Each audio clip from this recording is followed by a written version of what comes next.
We rented this house from one of the locals to use as a temporary base. I'll come back later and tidy up a bit. After that, it should be all ready for you to stay in tonight. Awesome, thanks! So, where are we off to now? Well, when I happened to run into you two earlier, I was actually in the middle of distributing some supplies.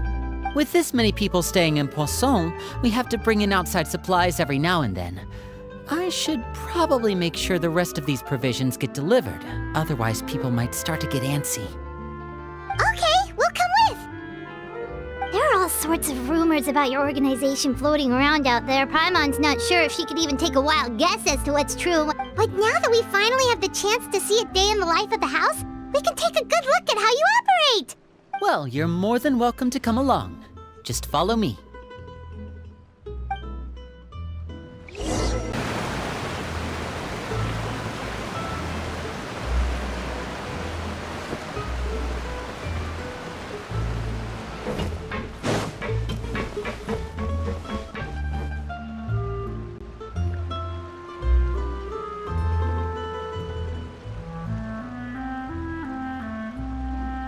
Linny! We're finally here! The supplies. I'm assuming you've... Brought them with me? Yep, here you go. Hello? It's the Traveler and Paimon! No way! Come here, everyone! Hurry! The Traveler and Paimon are here! One at a time, please. Don't crowd around them all at once. We don't want to scare off our guests now, do we? Oh, it's all right! Gotta say, Paimon didn't realize we were this famous. Of course! Father and Linny have told us so much about you. Father told us about how you helped Linny. According to her, you're a trustworthy friend. And as far as she's concerned, that's pretty much the highest compliment we've ever heard her give. As you can imagine. I heard the Traveler is so strong that he can move a mountain with his bare hands. I heard Paimon eats so much that she can clean out the entire pantry at Hotel de Boer in just 3 days! Wait a second! That's the rumor you heard about Paimon? Oh, not cool at all! Oh, wait! When guests visit, you're supposed to give them gifts and stuff, right? Oh, we don't need something like that. Besides, we don't have anything to give to you!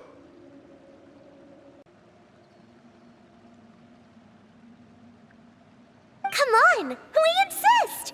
I can give you some of my new potions. Just pick your poison. And by that, I mean medicine or actual poison. I've got, huh? Or maybe Shaplo can teach you guys about stealth! He's super good at it! He's never been caught. Ah, now that's not a bad idea. I know you usually prefer to fight head-on, but it never hurts to expand your bag of tricks, right? When it comes to eliminating your enemies, staying quiet can go a long way. Trust me, I would know. I was poisoned not too long ago, and I'm still dealing with the after effects. So I'm not quite as good as I was before, but I can still give you some pointers. Wait, when you said gifts, Paimon didn't think you meant poison and stealth tactics. But those are the best things we can give you. You don't like them? Ooh, how about this? Tell me the name of someone who really annoys you, and we'll teach him a lesson for you. All right, Fold, Selwar. I think that's enough suggestions for now. When it comes to being a good host, it's the thought that counts.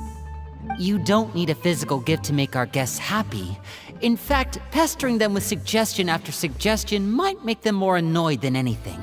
I would say your enthusiasm has certainly gotten across. Really? Awesome! It's been so long since we've had guests to play with. If there's anything you need, just let us know.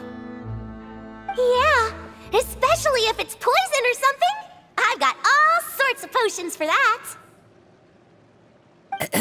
Well, we'll talk to you all later. We've still got supplies to distribute.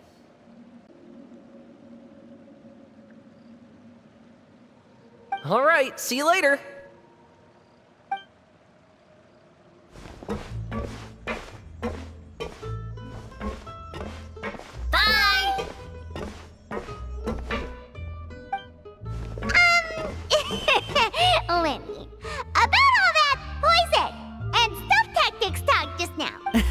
Scared you, did it? That kind of talk comes with being part of the House of the Hearth. When Foltz was really young, he strangled all of his family pets, just out of curiosity. He was labeled a dangerous problem child and was abandoned by his family. Elwar has an unnatural obsession with potions.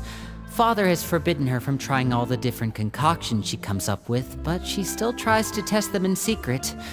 You really have to keep an eye on that one. Chaplot is around my age.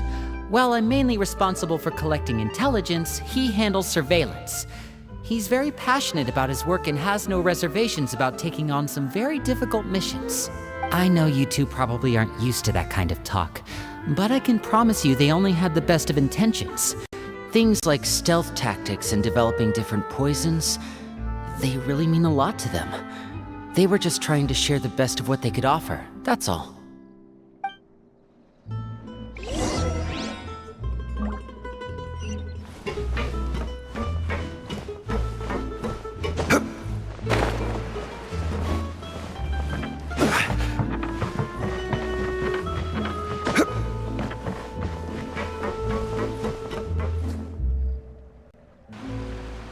Filiol, supplies are here.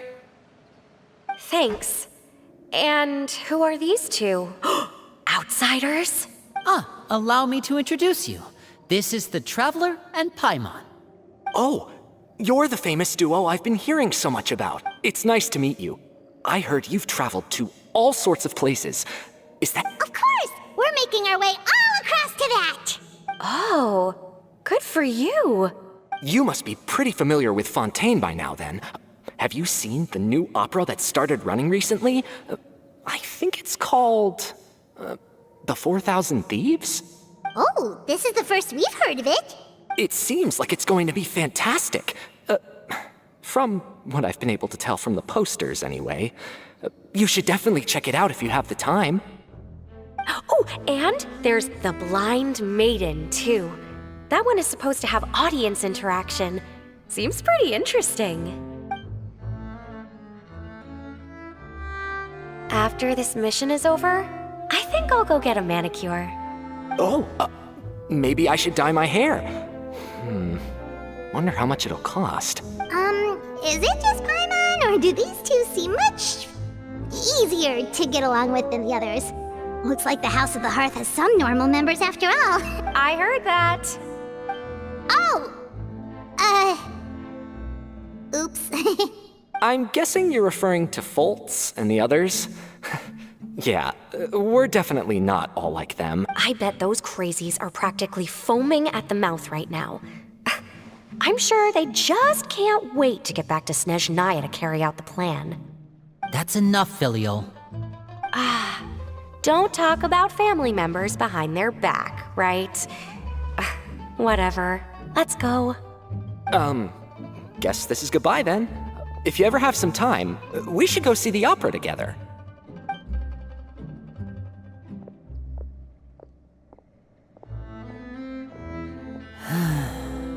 Well, that's it for the supplies. We should probably head back as well.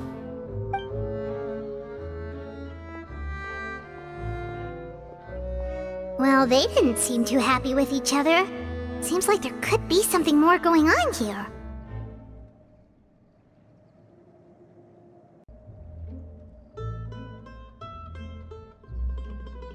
You're right. We're only here as guests after all. Oh, Linny's getting super far ahead. Come on, let's catch up.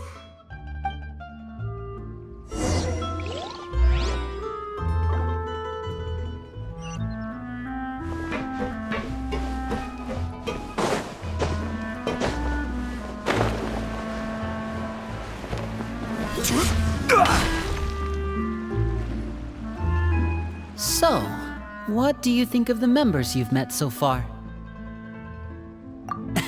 Well, Father is always encouraging us to be strong-willed and independent.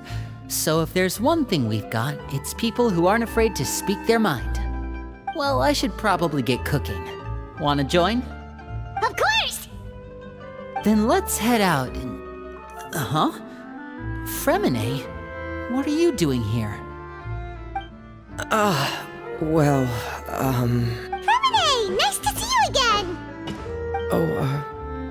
You too. I heard you're here as guests of House of the Hearth. Welcome. We were just going to make some food. Why don't you come along? I could use some help in the kitchen, and I seem to remember you mentioning you wanted to make seafood soup for the traveler in Paimon. Seafood soup? Oh, Paimon's drooling already. Were you looking for something just now, Fremine? Maybe I can help. It's nothing. I just wanted to see if there were any extra supplies. Yeah, we've got some left over. What do you need? Some food and water. And some clean cloth, if possible. No problem. Give me a second here. Food, water... Wait a minute. What do you need all of those for? You're not on any missions as far as I'm aware, and you were just going to come eat with us. So what's this all about? I thought I'd grab an extra portion because I get hungry at night. Could be because I'm growing, you know, and... Fremine, you remember what I told you? You're not like me. Your lying skills still need some work. Tell me what's going on. Is it really bad enough that you have to keep it from your own brother? Maybe it'll be better if we gave them some space. This is the first time I've seen that kind of look on your face. Whatever happened, does it have something to do with Father? Yeah. Just follow me.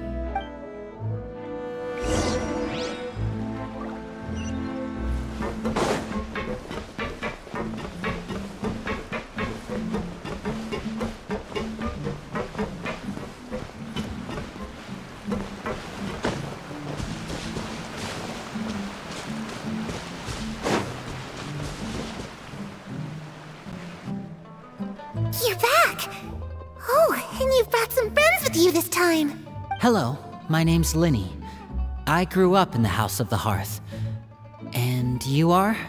Hi, Linny. I'm also a child of the House of the Hearth, just like you.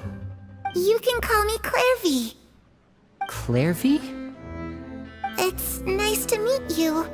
Does that name ring any bells, Linny? No, not at all. That's not a name we have on our roster, I'm sure of it. What I'm not sure of, though, is how she managed to sneak in. She must be the phantom child Father's been searching for. From the looks of it, I'm guessing you were the one that found her, Fremine. You, haven't told Father, have you? No, I haven't told anyone. I've just been keeping her hidden. For how long? About half a month now. So ever since we got to Poisson, then. Do you have any idea what you're doing? I know what I'm doing. Really? 'Cause from where I'm standing, it looks like you're hiding the very person Father has been trying to find. If Father finds out about this, everyone involved is going to be punished. You know the rules of the house, Fremine. I know you do. Father doesn't tolerate any form of betrayal. So why are you doing this? I've thought it through. And I just can't hand her over like that. Linny, don't you remember last year? Chapleau nearly died after getting poisoned during that one mission. He wasn't able to get back before the poison started taking effect, and not a single person was there to help him. That night, while I was sleeping, I heard a voice telling me to go save him. I opened my eyes, but I couldn't find the source of the voice. I thought maybe I was just hearing things, but I went to look for him anyway. Luckily, I got there with enough time to save his life. That feeling of being haunted, of hearing voices, it's happened many times in the House of the Hearth. I'm sure you've noticed. So what you're saying is, that was her? She was the one who spoke to you that night? Unless there are other spirits roaming around the House of the Hearth, I don't think there's any other possibility. If Clairvy were our enemy, It wouldn't matter whether she was a spirit or an actual child. I would have acted without a second thought, because that's what Father ordered us to do. But she's been living with us, helping us from the shadows all this time. I think that makes her family. I couldn't just hand her over to be dealt with. Not when there's so much we still don't know. So what's your plan then? You can't keep her here forever. Someone is bound to find out eventually. I haven't thought that far yet. I don't want to disobey an order from Father, but I also don't want to put Clairvy in danger. Come with me. There are a couple things I'd like to say to you in private.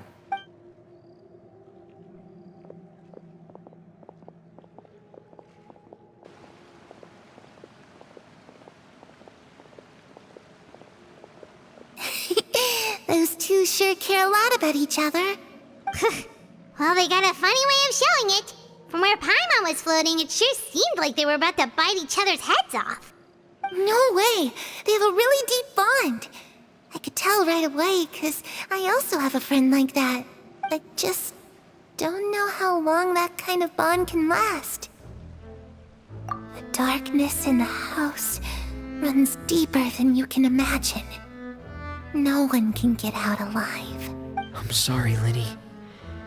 I really didn't mean to drag anyone else into this. Oh really? You didn't mean to? 'Cause I for one wish you did. Huh? What do you... You know, when we were younger, you didn't call me Linny. You called me brother, just like Lynette. We grew up together, the three of us. We were all orphans, all rescued by Father. Of all the siblings in the House of the Hearth, I think our bond was the closest. Later on, when you started calling me Linny, I wasn't actually surprised. After all, Lynette and I are related by blood.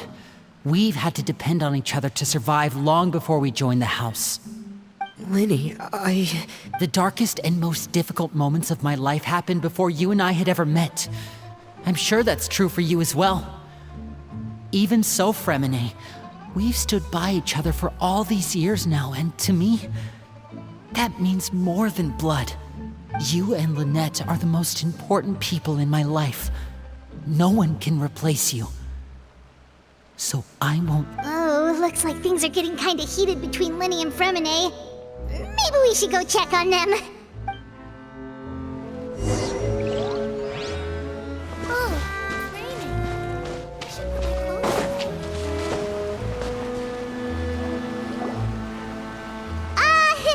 Hey you two! Hope we aren't interrupting anything. Like a fight. Oh, wait a minute, Fremine. You're not crying, are you? Is everything alright? Everything's fine. Thanks for asking. Well, we're all friends here, right? We've been through so much together, so if there's anything we can do to help, just say the word. It's just a small family dispute. It's not something our guests should trouble themselves with. In fact, it might be better if your stay ended here. What are you getting at, Traveler? When guests are around, families are often on their best behavior. And any disputes are less likely to escalate. That's what you're trying to say, isn't it? I just... Thank you. I was really hoping to keep you out of it. But even if I could think of some other reason to turn you away, I'm not sure I could convince you. I know things could turn dangerous, so I promise you this. From now on, I'll protect you like my life depends on it. Me too. Well, back to the matter at hand then. If we don't plan on handing Clairvy over to Father, then our only other option is to solve the mystery of her identity before Father is able to track her down.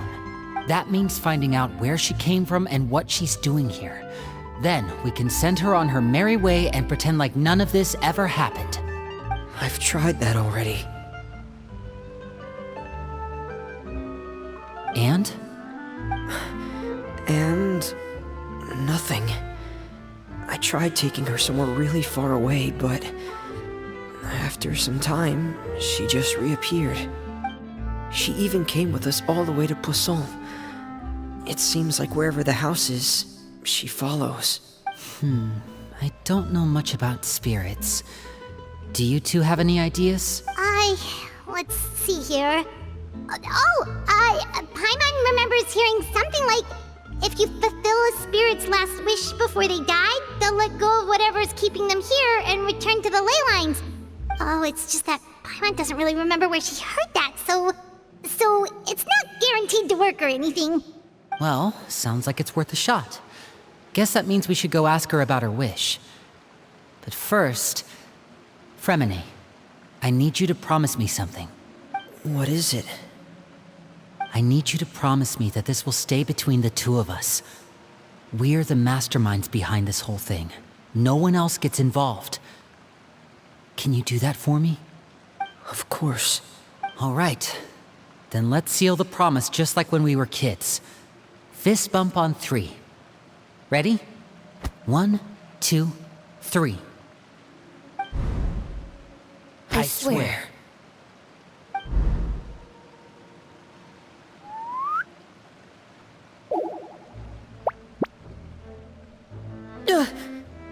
Whoa! Lynette! But what a surprise! What brings you here, dear sister?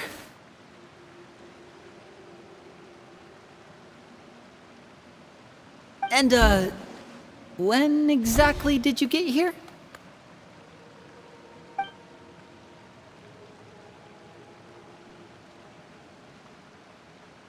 You're an idiot, brother. And you too, Fremine. You 3, Traveler. And you 4, Paimon. Wait, what did we do? I've seen Clairvy around the House of the Hearth before. I hadn't seen her in Poisson, so I figured she must not have come with us.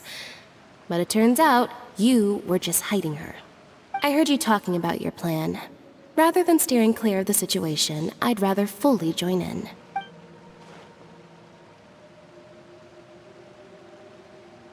If you don't agree, I'll have no choice but to report everything back to Father.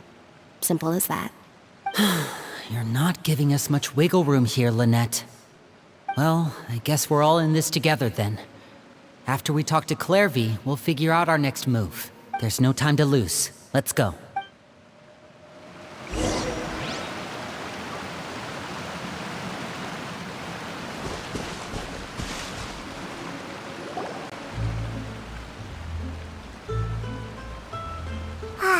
I'm full. Thank you for bringing me this food, you guys. She said she's full, but the food doesn't look like it's even been touched. That's right. Based on what I've been able to observe, it doesn't seem like Clairvy can interact with the physical world at all. Still, when she's presented with food, she'll always linger around it for a good little while. Maybe, in her mind, she really is eating those things. Does she know that she has already passed away? I've tried to ask her, but she didn't answer. My guess is that she's just as confused as we are. Or maybe she couldn't understand the question at all. Clairvy, if you've got some time, I'd like to ask you a few questions. Sure. Oh, another new friend. Hi, I'm Clairvy. Hello. Clairvy, how did you join the House of the Hearth? Huh? Isn't it the same for everybody? The knave brings you here and then you can't leave. It's just that your name, it's not on the roster. And I've never seen you before. The roster? Oh, I get it now. I think there might be some things you don't know about this place. The people in charge, they're not as nice as they look. They say they keep a roster, but it's not complete. There are a lot of people who aren't on it, and never will be. In this house, some people are family, and other people are just test subjects. Those kinds of people aren't ever going to get a place on the roster. Unless It's the roster of people who've been executed.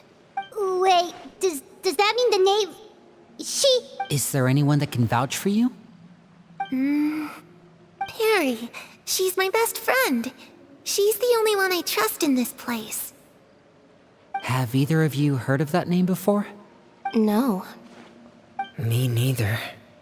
Clairvy, Perry. Neither of those names are on the roster.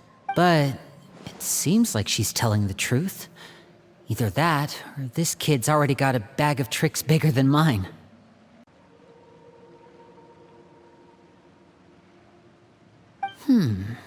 Maybe we should try a different approach. Clairvy, do you have a wish? A wish? It can be anything you want. Just imagine. It's your birthday, you're blowing out the candles, and your wish is...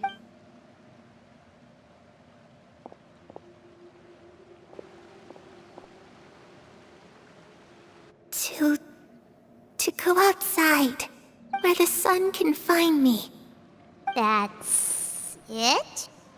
Well, that sounds easy enough. The darkness in the house runs deeper than you can imagine. No one can get out alive.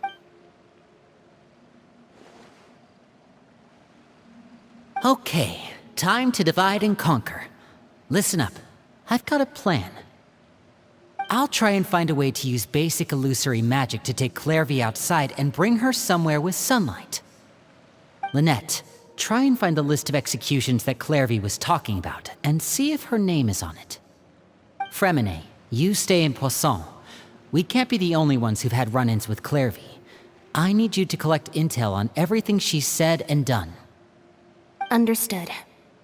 I'll try my best. What about us? What should we do? I really appreciate your willingness to help, but this is a family matter. I don't want to drag you in too deep. It's too risky. Let me think. Since Father considers you to be guests, maybe you could stick by her side for a little while. You don't need to do anything except keep up some nice, casual conversation. Ah, Paimon gets it. You want us to distract her. I'll give you a magic bird. If Father suspects something, all you need to do is release it when she's not looking, and it'll alert me that something's wrong. Of course, that's only as a last resort. If Father doesn't seem to notice us, there's no need to make contact. We'll reconvene here tonight after all's said and done. If the worst-case scenario happens and we're discovered, just tell Father everything. We're not going to let our guests get punished for our own actions. That's where we draw the line. You too. Okay, this is where we part. Father should be at the beach nearby.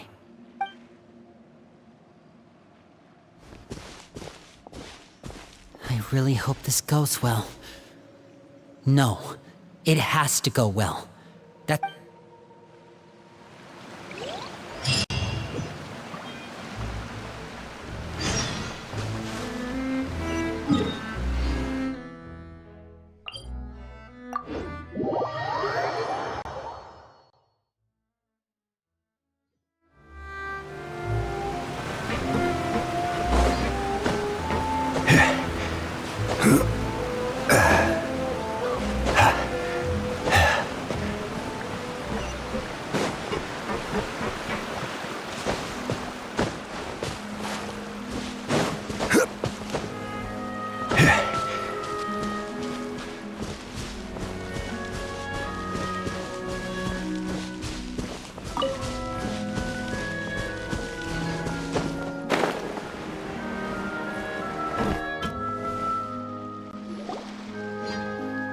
It's the knave! And... child! Hey, aren't you supposed to be in Snezhnaya recuperating? What are you still doing in Fontaine? Oh, it's you two. I didn't expect to run into you here. I was unconscious for quite a while after the fight in the Primordial Sea. After I woke up, I realized I was being taken back to Snezhnaya, and well, I couldn't have that now, could I? Not when I've still got unfinished business here in Fontaine. So, I mustered up all my strength and made the journey back on my own. What sort of unfinished business are we talking here? It has to do with Skirk, my master. I really wanted to meet up with her, but by the time I got back, she had already left. I still have so many questions for her. Without any other leads, all I could do was ask the knave to help me track her down. She must have left behind some traces from her time in Fontaine. Oh, okay, so have you found any clues? Unfortunately, no. While the House of the Hearth is adept at collecting all manner of intelligence, certain existences can still manage to escape our purview. Basically, unless Master feels there's a need to meet with me, she's not going to be found. But that problem has an easy fix. I just need to become stronger, and then... Paimon thinks you should focus on getting better first. The worst of it is over. It's all thanks to that one kid from the House of the Hearth. Elwar, I think her name was. She gave me a bunch of random potions to drink. They didn't go down easy, let me tell you. Pain and chills all over. But they really did help speed up my recovery. And that's good, because it looks like I really do have to head back this time. The old man's been putting the pressure on me. He sent someone to tell me I'm needed for some sort of project. Project Stuja? Yeah, that's the one. I heard Regrader's involved too. I'm not looking forward to having to listen to all his monologuing, that's for sure. Hey, maybe you could think of a way for me to stay in Fontaine for a little longer. Helping Linny and the others brush up on their fighting skills would be far more interesting. If you and I could spar, that would be even better. I've been waiting for a chance to see you go all out. And what a sweet little daydream that is. But I also have a role to play in all this. I'll be leaving Fontaine shortly as well. Besides, considering how little they see fit to step outside the homeland, being called on to return to Snezhnaya by such illustrious dignitaries, what a great honor. Wouldn't you agree? One I could do without, I'd say. Is it just Paimon? Or does it kind of seem like they're... So, dear guests of the House of the Hearth, to what do I owe the visit? Well, we just... Right! We're super close to Linny and the others, but we still don't know much about you! Is that so? Introductions have already been made, have they not? Oh, well, you see? There's only so much you can learn about someone from a short introduction. At least tell us something a little extra, like... Why do you call yourself father? Good question. I'd also like to know. The fact that you have to ask tells me our intelligence work has been quite successful. Telling you the answer to that question would only serve to undermine that success. And we can't have that, now can we? Spoken like a true diplomat. That was some expert sidestepping right there. Well, if there's nothing else, I think I'll take my leave. I still have a small matter to resolve at home. Wait, don't go!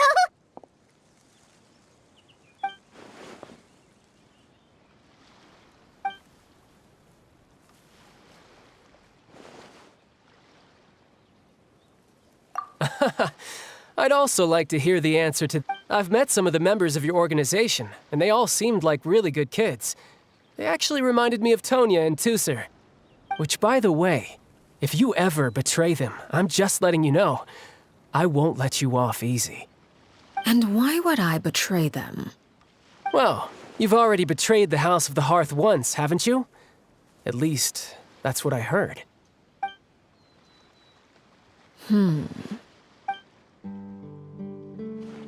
Okay, I admit. That's just what the old man told me. The rooster, I mean.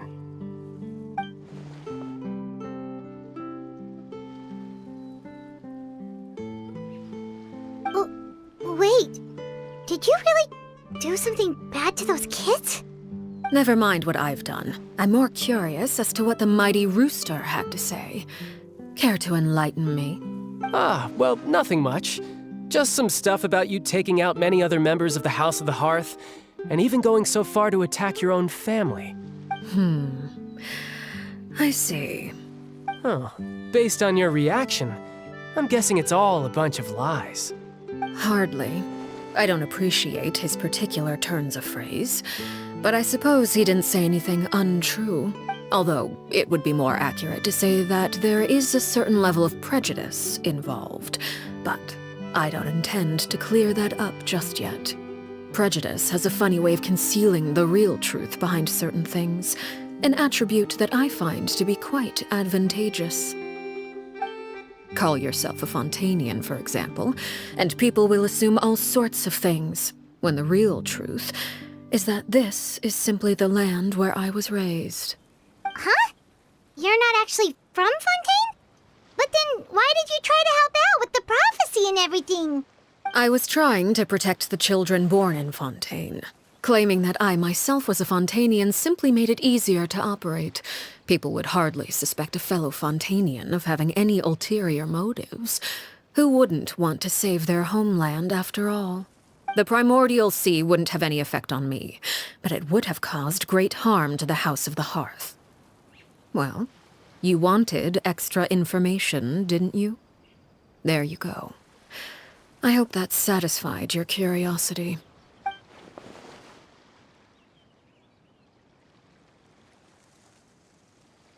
So, you stayed in Fontaine for the kids. I guess I was wrong to believe you'd betray them. Apologies. Looks like I was holding on to some prejudices myself. Good. Like I said, I like it when others have misconceptions of me. Actually, while I was recuperating at the House of the Hearth, there was something else that really caught my attention. I heard that members always resolve disputes and arguments with a friendly spar, and the loser has to back down. Seems pretty cool if you ask me. Would also give them plenty of opportunities to hone their skills. Well, that's only a recent development. In the past, such spars weren't nearly so friendly. The losing party would lose everything, including their life. They were that high stakes? Whew, at least that's not a thing anymore. Well, the current atmosphere's not half bad. I'm a bit jealous, actually. You've got so many family members around you, and you even get to live with them. Having a lot of family around means dealing with a considerable amount of bickering and scheming. Once Tonya and Tusser enter their rebellious phase, I'm sure you'll understand. Just imagine. Tusser becomes obsessed with plucking out strands from the rooster's mustache, or Tonya decides to dye her hair 42 different colors. Okay. I get the picture.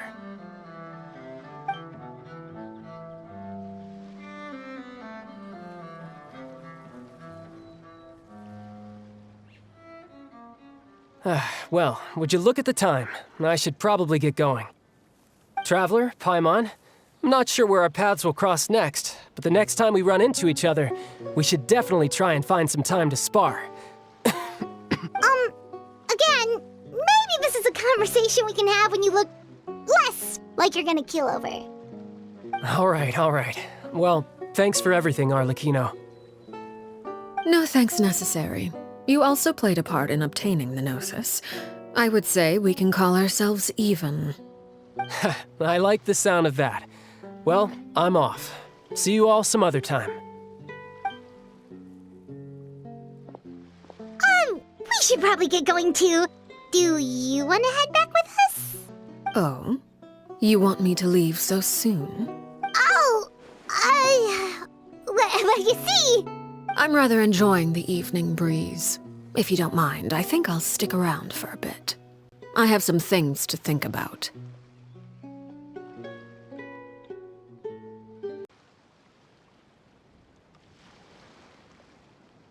Apologies for not attending to you like a proper host. Please forgive this slight. I do hope you'll have a pleasant stay. We managed to keep her distracted until nightfall. Good thing Child was there to keep the conversation going. You don't think she suspected anything, do you? Oh, I wonder if Liddy ran into any issues. Let's hurry back and see how everything went.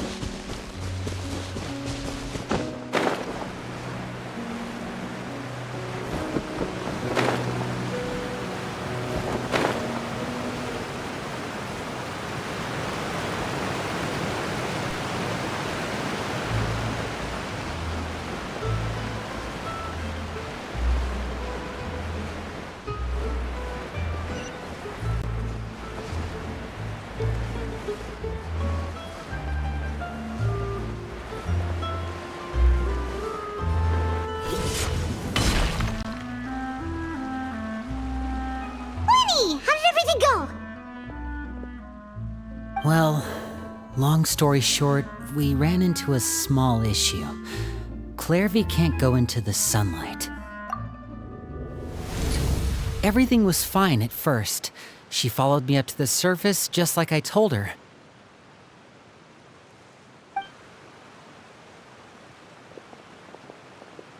But as I led her out of the shadows and into the sunlight, she vanished. I turned around and there she was, standing at the edge of the shadows, silently watching me. Huh. Maybe she's afraid of sunlight, or... No, it wouldn't be her wish if that were the case. Well, we could always try pushing her into it. Oh, true. I've pretty much tried it all already. Nothing worked. Eventually, the sun went down, so all I could do was bring her back here. How did it go with you, Lynette? Good. I've got the list. It's right here. Really? Well, what are we waiting for? Let's take a look.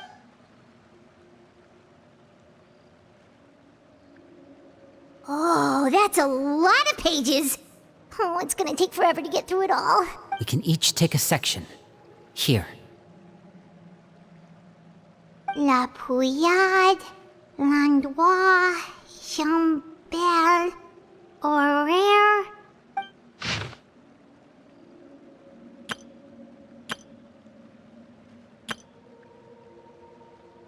Oh, yikes. That Horaire guy has a huge scar on his face. He's kinda giving Paimon the creeps. Ah, I've met him before. The scar is from an injury he received during a mission. I still remember him joking with me about it. He said any future lover would take one look at him and then lose all interest. Did he say anything else? Well, I asked if there was someone he was interested in. He said no, and that's where our conversation ended. It was only later that I learned he really did have someone he liked. He risked everything to escape so he could be with her, but it didn't work. One day, Father asked to see him, and, well, I never saw him again after that. Wait, so that means the knave It may seem cruel, but it's just one of the rules of the house. Betrayal is not to be taken lightly. We know too many secrets to come and go as we please. So, if you do try to leave, you pay with your life. Her name's not here, huh? Well, that's not too surprising. It doesn't seem like this list is complete. It only contains records dating back around 5 years. Let's shift our attention then. Fremine, were you able to find anything out? Fremine. Sorry. I was thinking about something. I managed to talk to quite a few people, but I couldn't help but notice that the atmosphere in the house was a little... strange. Strange. Yeah, I mean, I know there have been arguments in the past, times when people haven't gotten along. Chaplot and Filiol are a good example of that. Oh, those are two of the people that we met while delivering supplies. Paimon can see how they might not get along. They had very different vibes, and their, interests seem to be pretty different as well. That's to be expected, actually. Father brought us all here, shared her knowledge with us, taught us how to fight. That's one thing we all share. But that's also where the similarities end. Not all of us feel the same desire to... As members of the House of the Hearth, we're also considered part of the Fatui.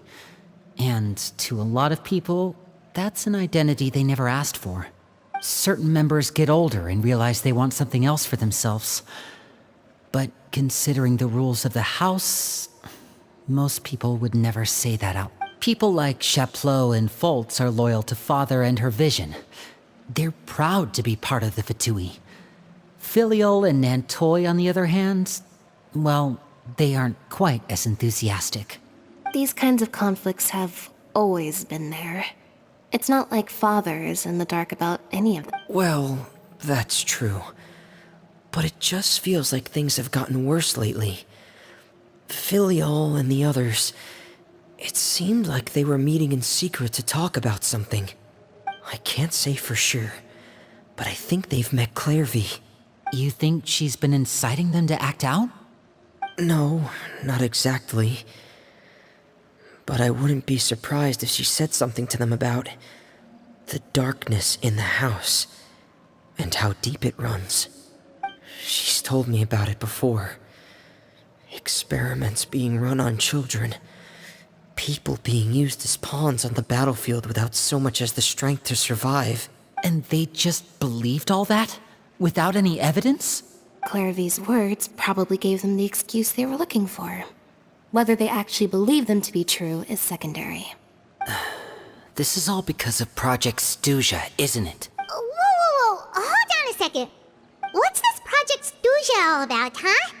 This is the second time it's come up now. Sorry, but I'm not sure of the details either. I only know what Father has told us, which is that it's something the Rooster and Regrader have been working on together. Apparently, it has to do with the Fatui's strategic plan for the future. Because the House of the Hearth was so successful in obtaining the Gnosis, we now have the honor of playing a key role in Project Stuja. Wait, but isn't that a good thing? Key role is just another way of saying dangerous role. To us, the whole thing is an inconvenience. Father thinks so too, but she's in no position to refuse. Their plan isn't exactly unreasonable, and they've been funneling the house a lot of funding. It's just that we'll lose a lot of members in the process. Participating in the plan, it's an honor in name only. What they're really trying to do is subdue us. The existence of an intelligence organization outside their control makes them feel uneasy.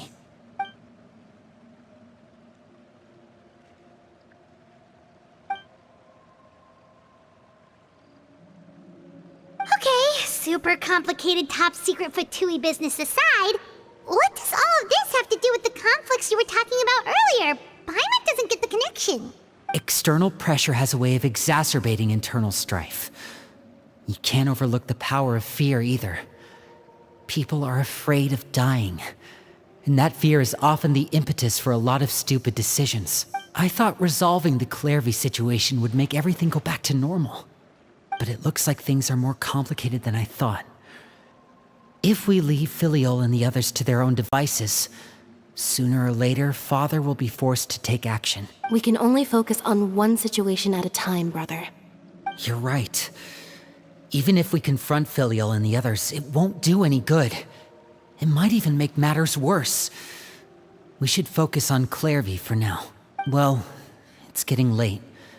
We should head back and get some rest. We'll try again first thing tomorrow. Lynette, you stick with me this time. Fremine, keep a close eye on Filial and the others. Make sure they don't do anything they'll regret. Good work today, everyone. Have a good night, and I'll see you tomorrow.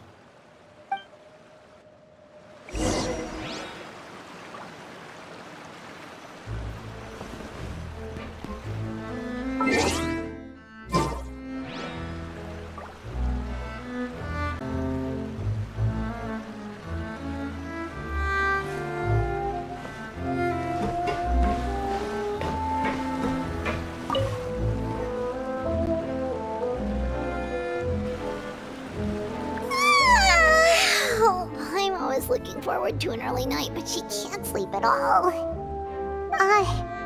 Hey, you don't think the knave will be too angry with Lenny and everyone if she finds out about all this, do you? She's even scary when she smiles. If she were to actually get angry... You have to protect Paimon if that happens, okay, Traveler? Trust is effort, Traveler. Look! Look over there! Quick! Let's catch up with her before anyone sees!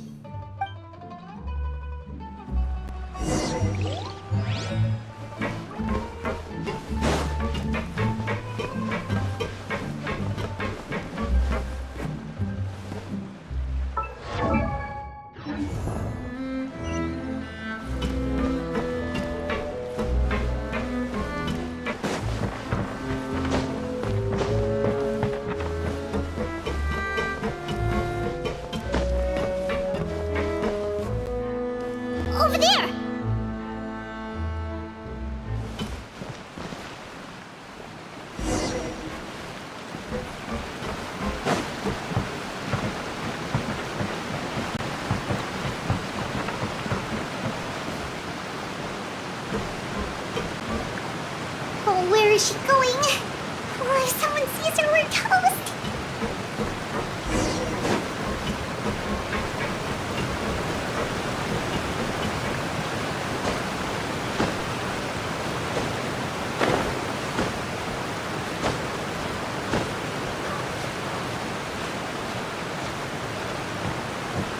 Oh, look!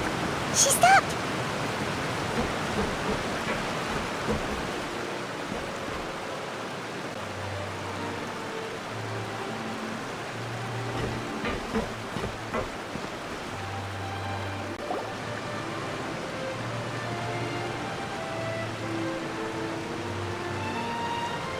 Clairvy! Shh! I opened the window while no one was looking. Look how pretty the outside is. If only I could have more than this. You probably think I'm being silly, huh? All this hopeless resisting. It's better to dream of what I could have than try to make it a reality, right? Please, help us get on the same page here, Clary. We need you to tell us what you know. Can you do that? Sure. Although, after you hear all this, I think you might regret that decision. Everyone in this family is nothing more than a tool, something to be used and exploited. We're all expendable, including me. As long as you're useful, you get to stick around. Lose your value, and you're handed over to the doctor, experimented on, and given a fate worse than death. I've seen it happen again and again, and I've had enough. You're saying the knave did all that? It's just, that doesn't seem like something she would do. She's scary and all, but it seems like even she has lines she wouldn't cross. I knew you wouldn't believe me. Everyone thinks she's a good person. They all think of her like a real mother. Mother? But she doesn't deserve that title. She's disgraced it and tarnished it. And if I had things my way, I'd never see her again. If only Perry were here, she'd understand. Perry? There's that name again. Also, Paimon's getting a strange feeling. It almost feels like she's not really here with us. Paimon can't tell if she's actually talking to us or if she's mistaken us for someone else. Well, in any case, it seems like she really needs someone to talk to. We should keep her company for a little longer. She looks so young. But it seems like she's been through a lot. It's getting windy. I should close the window. Ooh, look at the moon. Isn't it pretty? Hey, wanna hear a secret? I heard that if you look up at the night sky in Snezhnaya, you can see the aurora. It's supposed to be super pretty. Even prettier than the moon tonight. Perry and I promised each other that once we're older, we're gonna go see it together. But I can't find her. I'm worried she's also been... No, that wouldn't happen to her. She's special. Mother likes her a lot. I should really go talk to Mother, but we just fought. She doesn't want to see me, and I'm too scared to face her. What should I do?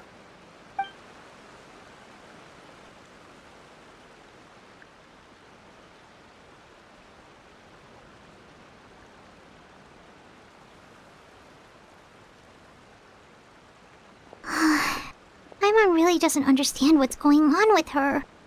Well, let's head back. We've got an early morning tomorrow.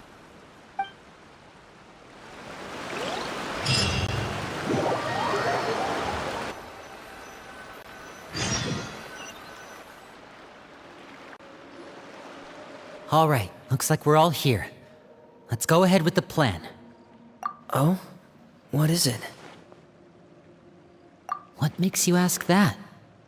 Well, we kinda ran into Clairvy last night, and that's what she told us. We met the doctor back in Sumeru. He's super dangerous. And he's done all sorts of bad things. It's possible that Father and the Doctor have had certain dealings, but I don't think Father would work with him. We're not really on the same side, so there's not a lot of trust between them. That doesn't exactly set the stage for a successful partnership. I did hear, though, that when Father first became a Harbinger, the Doctor offered to work with the House of the Hearth. Father rejected most of his proposals, except for one. It had to do with some sort of secret experiment. Secret experiment? Could that be what Clairvy was talking about? I don't think so. I don't know any details about the experiment itself, but I do know it's an entirely independent operation. The Doctor only proposed a direction for the research. That was the extent of his involvement. I still don't think that counts as working together. The details of the experiment are confidential, but complete records are kept on all participants. That doesn't seem to be the case with the situation Clairvy referred to. I know you don't agree with some of the Fatui's methods, and I'm not asking you to. But I am asking you to trust us on this. The House of the Hearth has its own principles. There are certain lines we're not willing to cross. Alright, that's good to hear at least. Clairvy seems to think the Knave and the Doctor worked together to do something horrible. If that turned out to be true, Paimon doesn't know how he would even face you guys. It's just that it doesn't seem like Clairvy is lying either. The easiest thing to do would be just ask the Knave directly, but Paimon doesn't think she'd tell us. Father didn't come back last night. She's probably still near the shore. We'll be counting on you to distract her. Lynette, you're with me. Fremine, you know what to do. Be on your guard, everyone. All right, let's get to it.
Ah, it's you two again. I must say, you look a bit pale. Did you have trouble sleeping last night? A little. Perhaps if you had less on your mind, you'd be able to absolve yourself of such troubles. So what are you planning to do now? Catch up on some sleep? Or should I give you some time to rack your brain for a topic to discuss before I ask any questions? Although I must profess to being curious. Without child here, how do you plan on distracting me? Us? Distract you? A good one. But no, we were just here for a chat. Looks like you could have used some extra time to think. No matter. If you don't have any other plans, why don't you accompany me somewhere? Don't worry. I'll be sure to steer clear of any scheming children. The ocean breeze is sure nice today. Children always think they can hide things from the grown-ups. But nothing gets past me. Least of all a little scheming. I think I'll let them have at it for a little longer. I can be very patient. Well, I'll leave you to think things over. If you're so inclined, meet me outside the Palais Mermonia. Good things come to children who do as they're told. So I do hope you decide to tag along. If only for your friends' sakes. What should we do? She clearly knows about everything we've been doing, and Paimon doesn't think it'd be a stretch to say she was threatening us just now.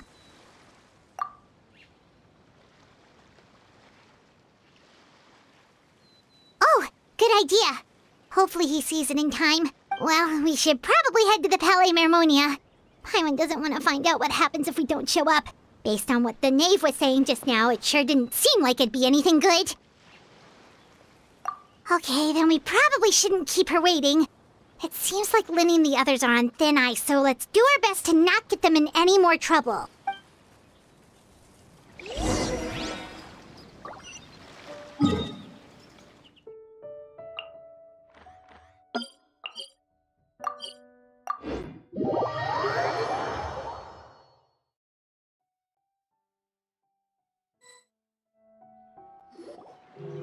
Seeing as we still have some time before my meeting, we might as well enjoy some pleasant conversation while we wait.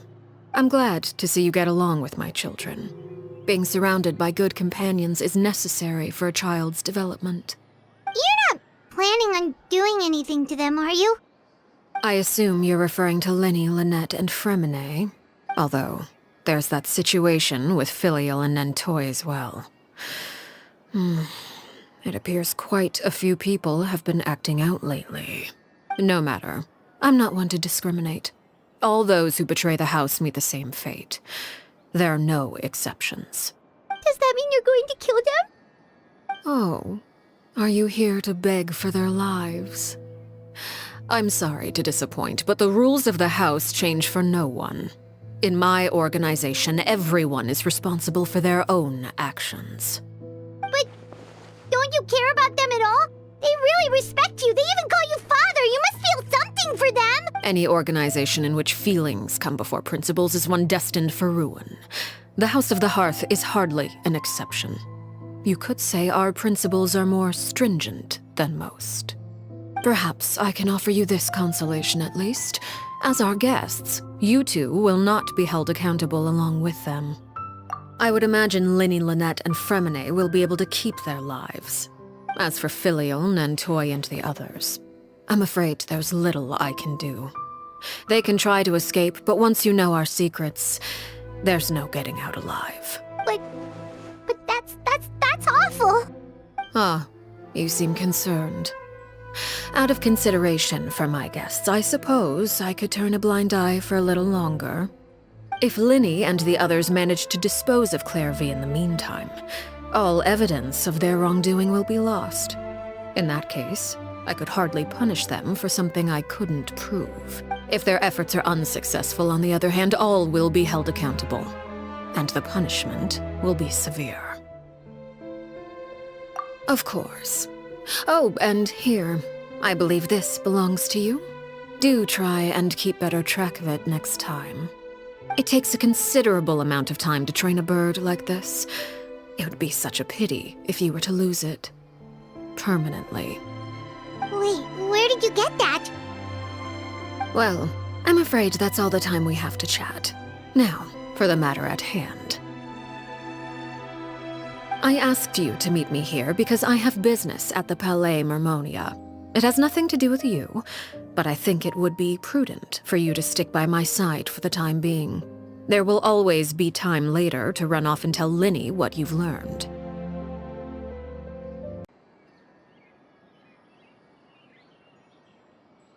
Well, time to go.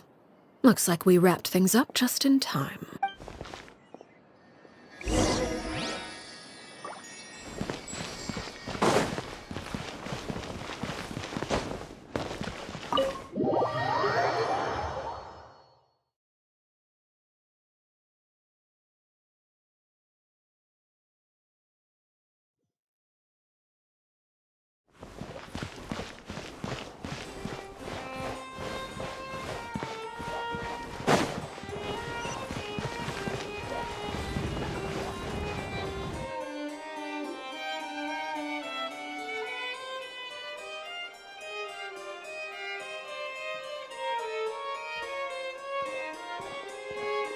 It's been a while, Monsieur Neuvillette. I must say, I wasn't expecting my meeting request to be approved quite so quickly. The Palais Mermonia operates with an efficiency worthy of admiration. It is only right that an esteemed diplomat such as yourself should be afforded the proper level of respect. Although, if I may speak plainly, I must confess that I did not anticipate we would have the occasion to meet again after presenting you with the Gnosis. I see you brought the Traveler and Paimon with you as well. If I may inquire as to the purpose of your visit. I'll be departing Fontaine shortly. There is, however, an outstanding matter that I would like to see resolved before I go. It requires a rather lengthy explanation, I'm afraid. So I took the liberty of explaining everything in this proposal. Please review it at your leisure, Monsieur Neuvillette.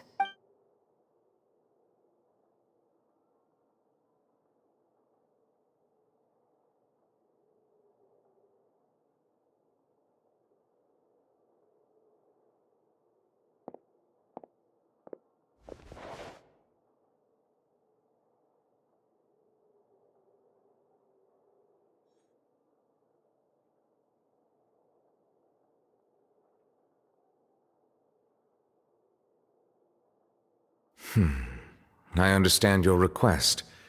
However, at the risk of causing offense, I must admit that I fail to see why you would wish for such a thing. I heard you have a certain fondness for water tasting, Monsieur Neuvillette, so allow me to use water as an analogy. A family is like a large body of water with countless rivers flowing in and out.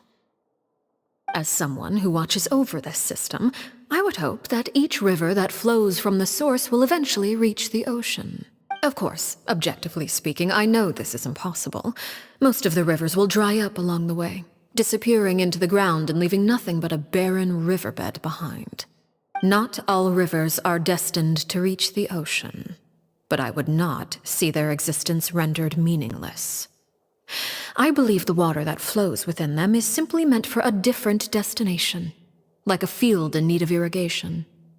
Or perhaps the glass of a certain water-tasting enthusiast. Did you get any of that, Traveler? Your words paint an optimistic picture indeed. Allow me to remind you, however, few among us are willing to sip from a glass filled with tainted water. It may have been tainted at one point in time, but not to worry. I'll make sure it's strained of all impurities and returned to its cleanest form. I seem to recall there being a transactional aspect to your proposal. Perhaps you could expound on that? If you accept my proposal, Monsieur Neuvillette, I will gradually withdraw my forces from Fontaine. And, unless absolutely necessary, I will no longer carry out any special missions within Fontaine. I presume I can take your words to mean that, in the future, cases similar to the Tartuffe assassination will cease to cross my desk? Tartuffe? Ah, that thief who embezzled funds from all those charities, you mean?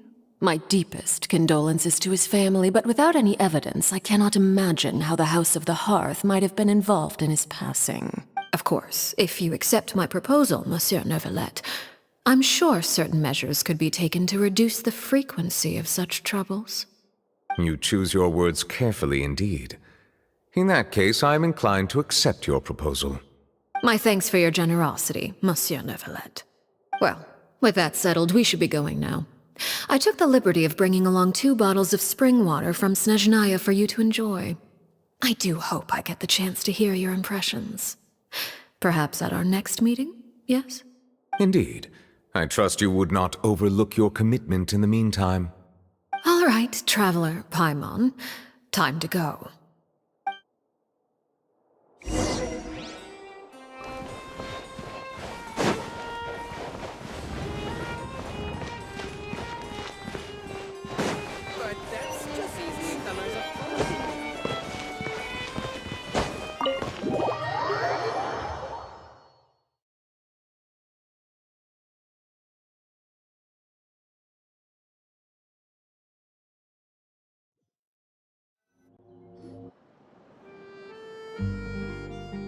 So, what exactly were you talking about back there? Paimon only heard you mention some rivers, a large body of water, and then some kind of irrigation scheme. You really want to know? I would imagine there might be more pressing concerns at the moment. Winnie, Paimon really hopes everything's going okay.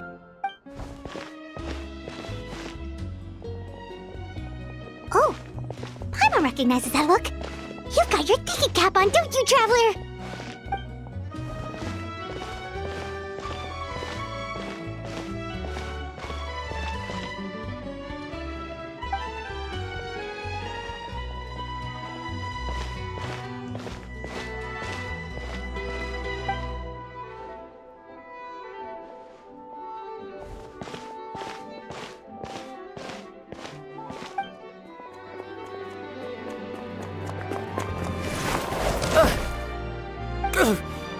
Oh, shoot.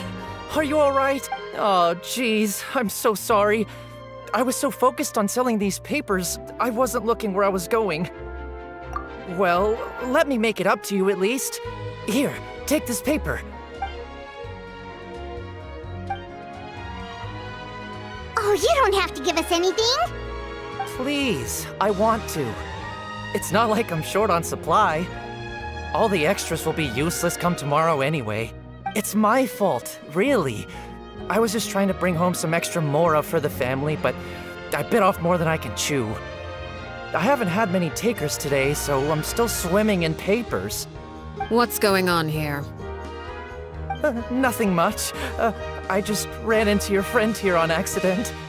I should probably get going, actually, so... Hold on. Of course, I'm happy to compensate you with mora, it's just... I don't have any on me at the moment. I'll take 3 papers. Here. Your payment. Oh! Thank you for your patronage. May the Archons bless you with good fortune. If only I had the chance to run into such generous customers every day. I should probably just take on a smaller inventory though, right? I'm getting married soon, so sometimes it's hard to not get ahead of myself. Anyway, I should head out. Goodbye! Well, now that my affairs are settled, we should take the boat back to Poisson. We've even acquired some light reading to enjoy along the way. Actually, why don't we stick around for a little longer? Paimon just realized how hungry she is. She can't head back to Poisson on an empty stomach.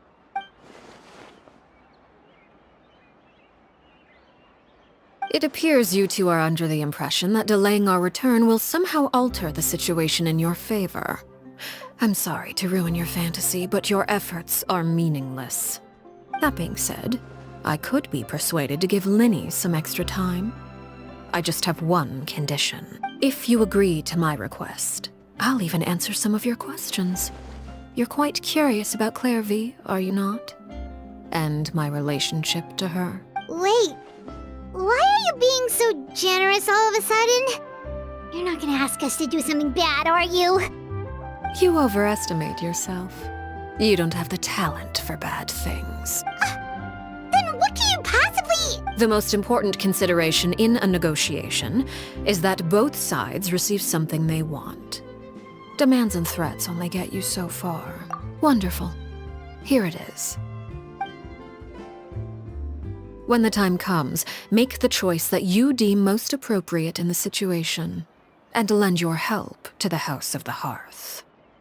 Okay, sounds normal enough. But what do you mean, when the time comes? When is that supposed to be? That is for you to decide. Then we have a deal. Follow me.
I see everything.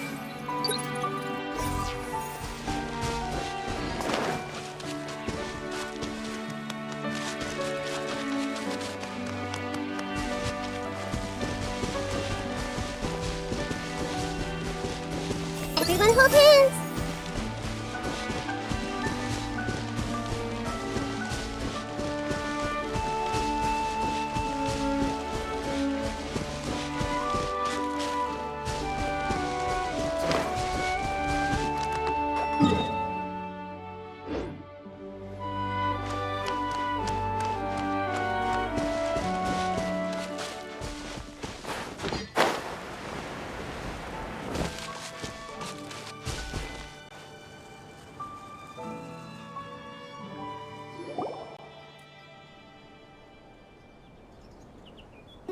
What is this place?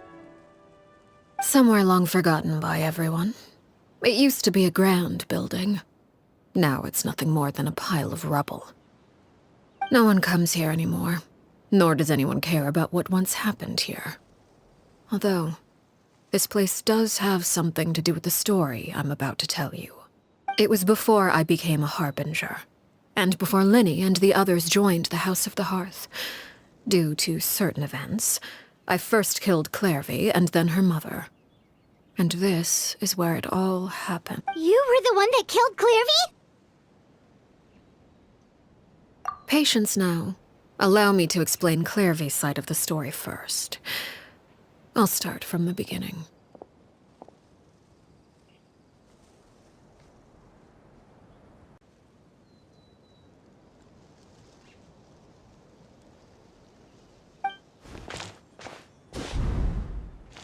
Clairvy was 6 years old when she was brought by her mother, Crucibina, to live in the House of the Hearth. From the outside, it seemed like a fairy tale. A thriving family made up of kind adults and friendly children. Crucibina was the knave at that time, and the House of the Hearth was under her control. She was Clairvy's mother by blood, but she was also the mother to all the children in the house. Clairvy was happy here, for a time. But she quickly realized that being part of this family wasn't a fairy tale at all. It was a kind of purgatory. Purgatory? Exactly. The House of the Hearth takes in war orphans from all over Tevat. But as for how to raise them, that depends entirely on the person in charge. Crucibina came up with a novel idea. She would teach the children to fight, force them to duel each other, and then crown as the king of the house the child who proved themselves most worthy of inheriting her title. It's difficult to estimate the number of children who died or were maimed in the process. There's little I can say about the ones who died. The ones that emerged with permanent injuries, on the other hand, well, they still served a purpose. They would be handed over to the doctor to be experimented on, or sent away on dangerous missions. Nothing more than tools to be used and then discarded. So those were the experiments Clairvy was talking about. But what actually happened to her? You said that Clairvy was Crucibina's daughter, so if Clairvy tried to convince her to stop what she was doing, Crucibina probably would have listened, right? Despite being Clairvy's mother, Crucibina cared little for her daughter. She forced Clairvy to join the House of the Hearth only as a means to demonstrate her own impartiality as a mother, to prove that she treated all her children equally. Clairvy did try to convince her mother to change her ways, but it was to no avail. After her efforts failed, the only other option was to rise up and try to fight back. Unfortunately, the other children had already been thoroughly indoctrinated into the illusion of happiness Crucibina had created. Of course, there was one exception. Someone Clairvy's age who knew the truth about the House of the Hearth. Her name was Peruere. Wait, the friend that Clairvy mentioned? Friend, huh? I suppose we can call her that for now. Clairvy was a cheerful and passionate person with a tenacious spirit. Peruere, on the other hand, was rather cold-blooded. Her cold-blooded nature allowed her to see through Crucibina's facade. Yet, it was also this cold-bloodedness that prevented her from acting against it. At least at first. While Clairvy longed for freedom, Perouer was convinced that, amid all the fighting and violence, she would make it until the end. Despite their differences, the two became fast friends, united by their knowledge of the truth. Clairvy told Perouer that she hoped to create a real family, where no one would be killed or sacrificed. There may have been a certain naivete to her ideas, but Clairvy proved her determination many times over. She tried countless times to run away, ask for help, or expose the truth. But her efforts only earned her beating after beating. The only thing that kept her going was her strength of will. Even with her body racked with pain, she would still stand on her tiptoes and open the window at night. She and Perouer would look out at the moon together, a fierce longing for freedom shining in her eyes. But one day that light simply vanished. Oh no. What happened? Her hopelessness resulted from a culmination of things. 10 years had passed. 10 years worth of failure after failure. She and Perouer weren't children anymore, but finding any chance to escape still seemed as hopeless as ever. It was during this time that Perouer suggested a new plan. If escaping was out of the question, why not take down the very person sitting on top of this throne of lies? Mother herself. Clairvy rejected that proposal. She claimed that, as a famous harbinger, Crucibina possessed an unimaginable amount of power. Trying to kill her would have an incredibly low chance of success. Clairvy never gave another reason, but Perouer could see it written all over her face. Clairvy still thought of Crucibina as her mother. Killing her own flesh and blood was a line she couldn't bring herself to cross. If she couldn't escape and fight back, then only one option remained. Precisely. Death was the only way that she felt she could be free. It happened during a duel. When she arrived at the dueling ring that day, her partner turned out to be none other than Perouer. The very person that had stood by her side all those years. It was a fierce battle. But ultimately, Clairvy decided to let Perouer end her life. From that moment on, Perouer's journey was one written in flames. When the rain finally came and washed it all away, there she stood, the sole victor in Mother's endless game of slaughter. A trail of corpses strewn across her path to success. It was the very result she had predicted 10 years prior. Even then, she believed she would make it until the end. She wasn't surprised by the fact that she emerged as Mother's undisputed heir. Rather, her success left her with an inexplicable sense of restlessness. She was unsettled, and there was only one thing that could quell that sensation. Perhaps you two would like to take a guess as to what it was? Crucibina, you mean? Correct. This is the place where Perouer killed her best friend. A mere year later, this is also the place where she fought tooth and nail to kill the mother they shared. The moment she acted, any conception of what was right or wrong ceased to matter. It's one of the principles of the house. Only those who survive get to write the rules. Perouer won the battle, and became a harbinger herself. After which Her Majesty, the Tsaritsa, bestowed upon her a new name. Arlecchino. So the Perry Clairvy was talking about... It was you all along. You're Perouer. Arlecchino is just a name you got later. I left that name behind long ago. I must say, hearing it now does bring back memories. After I defeated Crucibina, the moniker of Mother died with her. I chose to forego the title she called herself and even chose to give up my own name. I rebuilt the House of the Hearth under a new identity. Not only as Arlecchino, but as father. And that is where the story ends. Any more questions? Yeah. Based on what you just told us, Clairvy wasn't a little kid when she was killed. So the Clairvy we met... Was she really a spirit at all? I suppose you could call her an illusion born of flame. Her existence is like ashes to a fire. Something left over in the wake of blaze and... You see, a certain power runs through my veins. It's not unlike a curse. My flames leave behind shadows of anything they consume. Of course, the chances of those shadows morphing into a sentient entity are exceedingly slim. Clairvy is a very special case.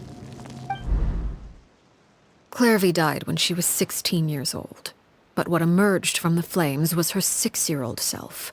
Her appearance wasn't the only thing affected. Most of her memories were lost to the blaze as well. Memory is a mysterious thing indeed. Losing a portion of your memories will alter your sense of self. Lose 10 years' worth, however, and it would be like living in the past. Like returning to a version of yourself that never grew up. No wonder Paimon got such a weird feeling when we were talking to her. Perhaps I should put it this way. Clairvy is someone trapped in time. It may seem like she exists with us in the present, but she truly lives in the confines of her own past. So if all of that is true, then you must have known about Clairvy for a long time. Indeed. She's a rather volatile and unstable entity. Sometimes she would look after the children. She's even saved some of their lives. But other times, she would hide from me and become obsessed with revealing the truth about the house to anyone who will listen. Shadows don't have the capacity to learn or grow. Any new information they encounter is quickly forgotten over time. Your attempts to expose Clairvy to sunlight. They failed, yes? The reason is actually quite simple. In Clairvy's mind, the house is impossible to escape, and it is this very perception that traps her there. But no matter. All I have to do is kill her again, and all will be resolved. I don't anticipate so much as a single speck of ash will be left behind this time. Wait! Paimon can understand why you might want her gone, but isn't there another way? So what if she's trapped in her 6-year-old self? She's still your friend! At least talk to her first! It's too late for that. She broke the rules, and now she must be punished. That goes for Filial and Nantoy as well. She's had quite the effect on them. I hope you understand. The difference between Crucibina and myself lies in our formulation of the rules, not our policy for enforcing them. Upholding the rules without question is a trait we both share, because that is how a household should be run. Is this really what you want to do? Whatever could you mean? Don't you want to say a proper goodbye at least? Whether as a killer or as a father, there are two things that must be avoided at all costs: anger and sorrow. Anger makes you impulsive. Sorrow causes you to waver. Well, it appears it's about time to proceed. Before we arrived, I told some of my well-behaved children to bring our troublemakers here by nightfall. I do believe I've kept my end of the deal. I gave your friends quite a bit more time. As for what happens now, we'll just have to wait and see.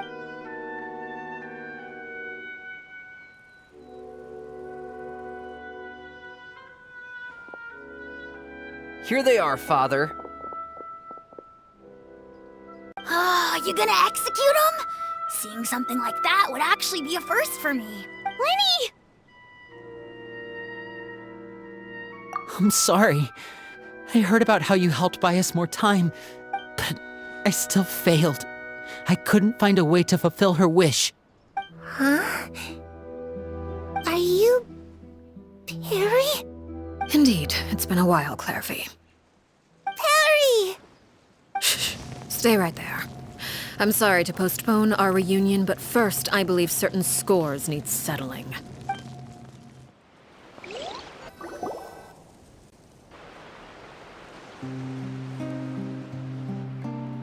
Father, let me explain. Out of my way. Father! You chose to conceal a threat to the house. And for that, you must be punished. Overall, however, I suppose your wrongdoing is hardly the most egregious of the bunch, so I'll deal with your punishments later. As for right now, the more pressing concerns are the traitors among us. By traitors? Do you mean us? Father, let me explain. We didn't mean to. Fultz, why don't you share what you heard? Yes, Father. Secret Midnight Meeting number 3.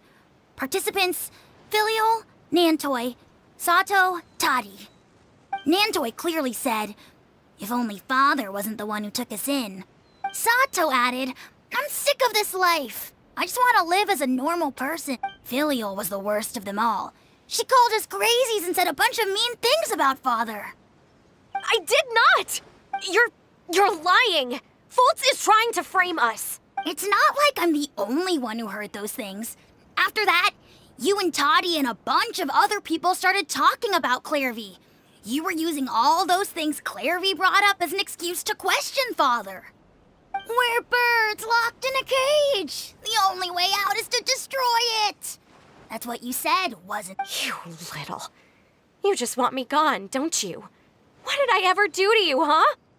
And you, Sheplo, have you forgotten who stood by your sickbed, watched over you, and changed your dressings? Come on, let's hear it then. What's your reason for all this? You're wrong, Filial. We don't want you to die. You're our family. Liar. You wouldn't be doing this if that were the case. So why? Why have you backed us into a corner? We all live in the House of the Hearth. You know the type of work we do, Filial. A single betrayal can cost dozens of us our lives. It's not like it's never happened before. That kind of thing is hard to forget. That's why the House of the Hearth cannot tolerate any form of betrayal. Ever since we came to Poisson, you've had 7 secret meetings. A lot of the things you talked about really crossed the line. You've been spying on us for half a month? Wait a second. Now that I think about it, the move to Poisson was just a way to make it easier to spy on us, wasn't it? Because we were all in one place. You've had this planned all along. Filial, Nantoy, I owe you both my life. I owe Clairvy too. If it weren't for all your help after I got poisoned, I wouldn't be standing here today. If this were any other situation, I would do anything to repay that kindness, even if it cost me my life. But rules are rules. Why? That's enough, Filial. We made a mistake, and we should own up to it. We broke the rules, plain and simple. And now we have to face the consequences. I'm sorry, Sheplo. Fultz. I'm sorry, Father. We accept our punishment. Sheplo, according to the rules of the House of the Hearth, how should these traitors be punished? All those who betray the house pay with their lives. And so it shall be.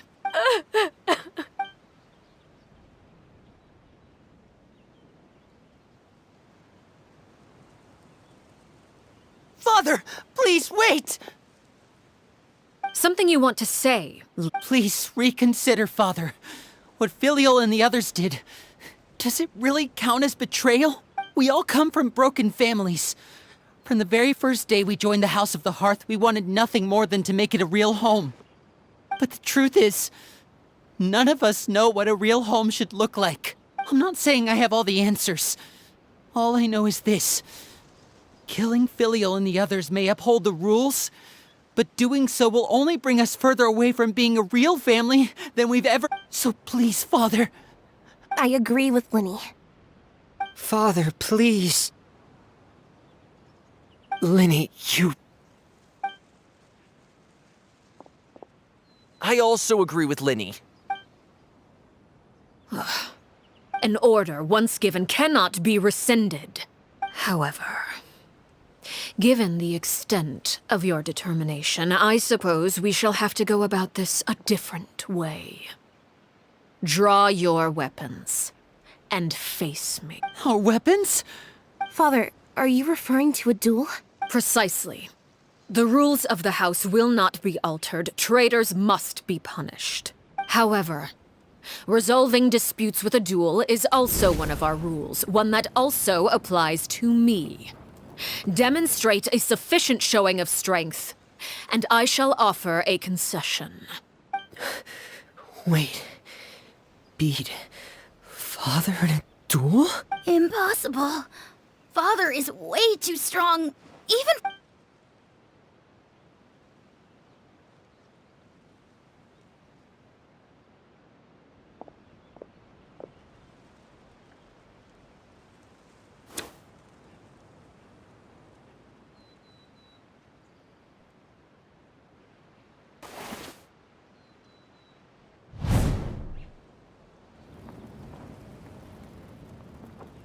Did you hear that, Traveler? Lenny and the others have to duel the knave. What should we do? Can they really win something like that? If they lose, those people from the house are really gonna be executed. Hey, are you listening? Don't you want to say a proper goodbye at least? Anger makes you impulsive. Sorrow causes you to wait.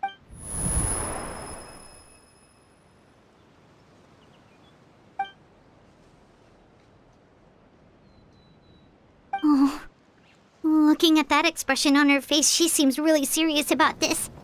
Guess that means there's no chance she's throwing the duel on purpose, huh? When guests are around, families are often on their best behavior. And any disputes are less likely to escalate. When the time comes, make the choice that you deem most appropriate in the situation, and lend your help to the House of the Heart. What's wrong, Traveler? Hey, where are you going? Traveler?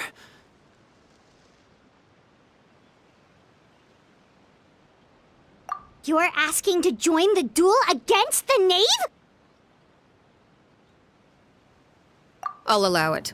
We do have a ready-made dueling ring at our disposal, after all.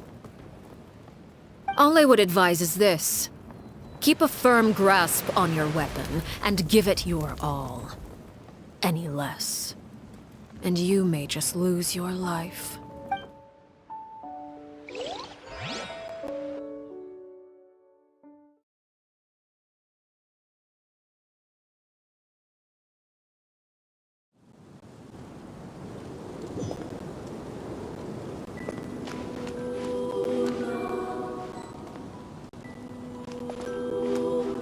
I see everything!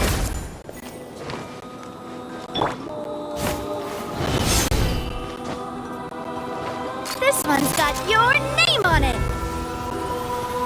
Hey there!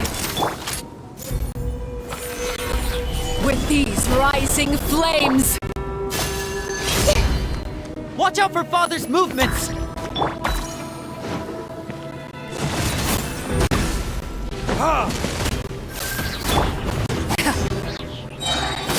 Is it my turn now? Fire! Well, with rocks. This one's got your name on it! Closer now.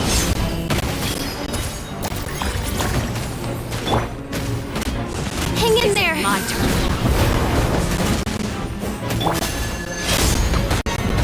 Solidify! I will have order! This one's got your name on it!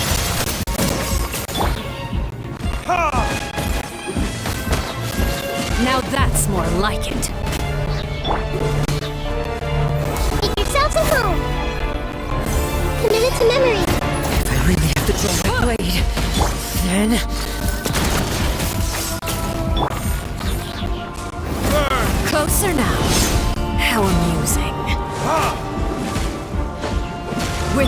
rising flames! Gather! Watch out for Father's movements!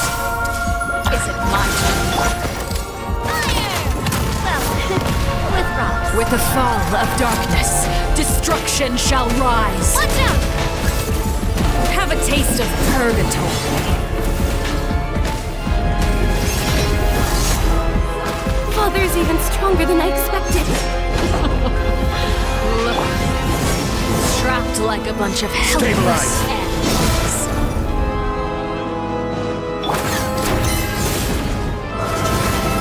This one's got your name on it! I really have to draw my blade. Then... Gather! How amusing. This is order. Feeling lucky? Look at you. Trapped like a bunch of helpless animals. Now's our chance! With these rising flames,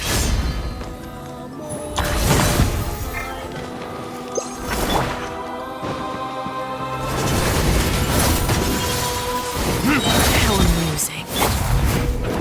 Stabilize. Over here! Teleport there, I Look guess! at you. Trapped like a bunch of helpless animals. Spare your energy. Running is of little use. The Temple of Wisdom! Getting gear! There's...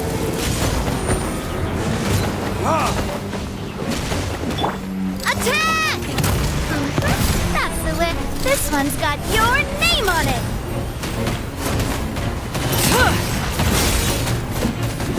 Watch out for Father's movements! How amusing. Gather! Order guide you.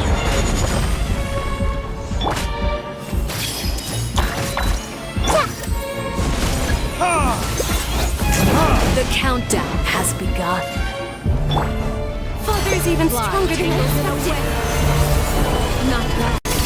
You've proven to be a worthy opponent after all. With these rising flames, Everyone hold his!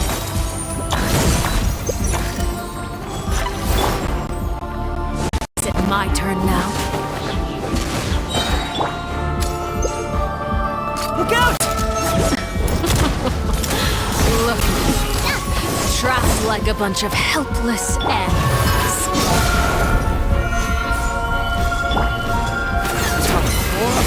Retribution! How amusing. Hey there! And voila! Who's next? I will have order.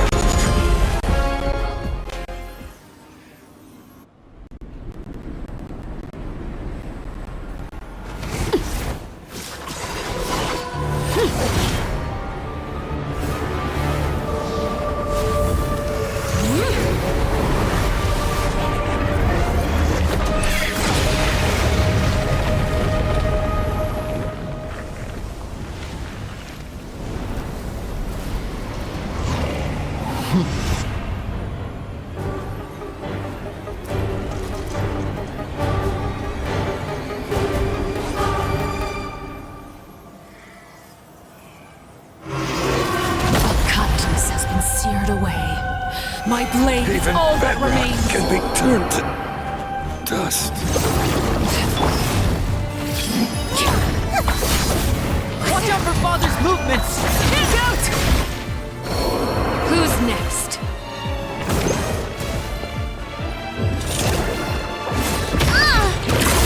Yes, I'm... Who's next?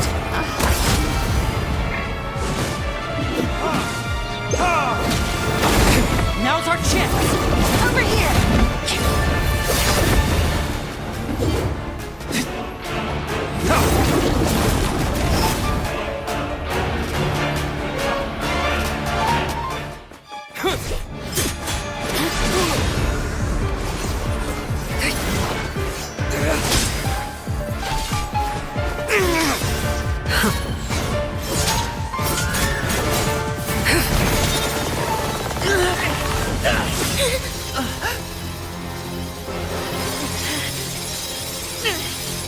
You should know better than to crowd in one place.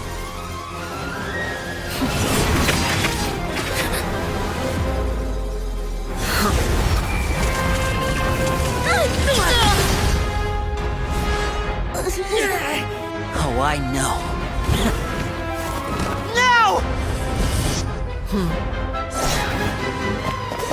I'm sorry, Father!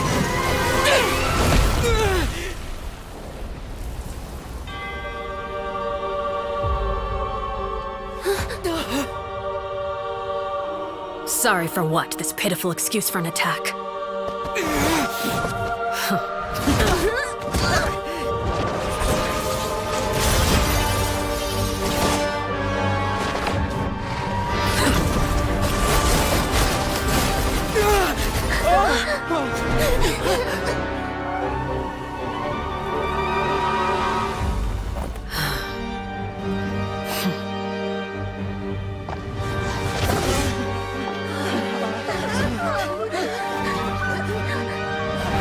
Father, no!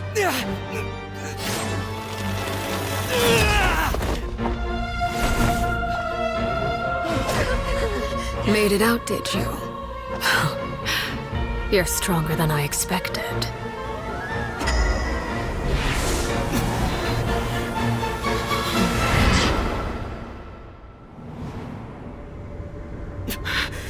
A crimson moon? I can't move.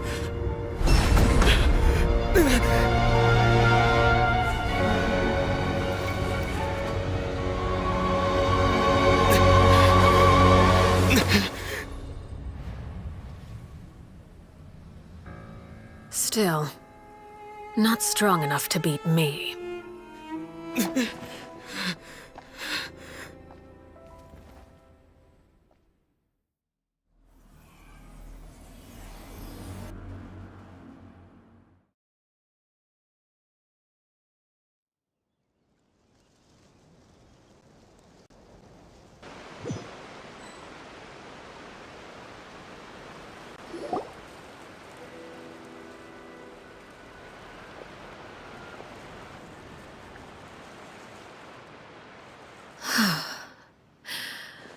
I believe we can end things here. It's not often that we get to enjoy the company of guests, after all. We wouldn't want things to get too out of hand. Brother, are you alright? Lenny. Given that I am the victor of this duel, as agreed, the punishment stands. No! I never thought things would end like this. However, everyone involved in the duel demonstrated a remarkable level of strength and determination. In light of this, I'm prepared to change the method of execution. Elwar, the bottled flames I gave you for safekeeping. Do you still have them? Yes? I wasn't sure what they were for, but I've kept them super safe. I didn't lose a single one. Wonderful. Then, in just a moment, I'll have you administer them. Bottled flames? Indeed. They're the product of a secret experiment. Under certain special circumstances, flames can be extracted from my person and preserved. Once ingested, searing pain will spread across every inch of your body. No harm will come to you physically, but your memories will be burned if you can withstand the pain. When you awake, you'll have forgotten everything you know about the House of the Hearth, and will be expelled from... In other words, administering this concoction will kill the version of you that grew up in the house, and give you a new identity.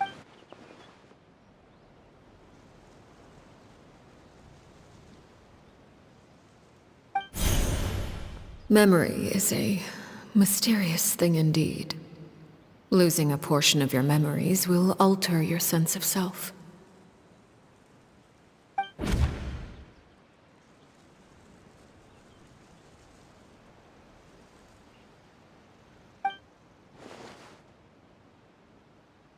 So, you're just letting us go, Father?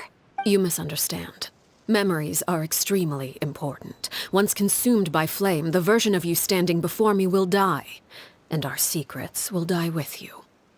So no, I don't intend to just let you go, because the person who survives will be nothing but a stranger.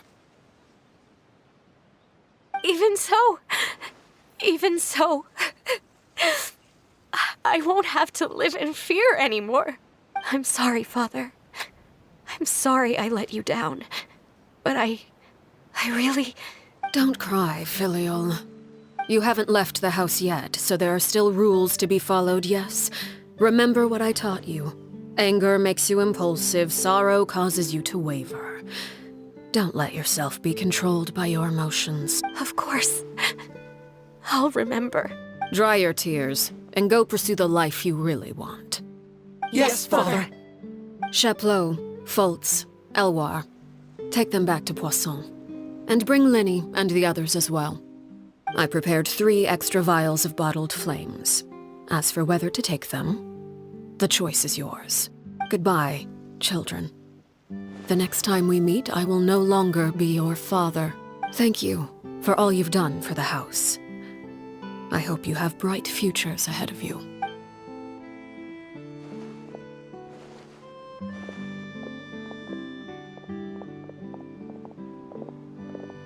Father!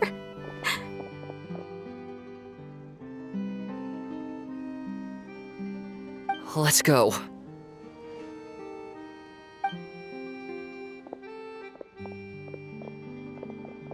Here, grab my arm, Lenny. I'll help you walk back. Thank you.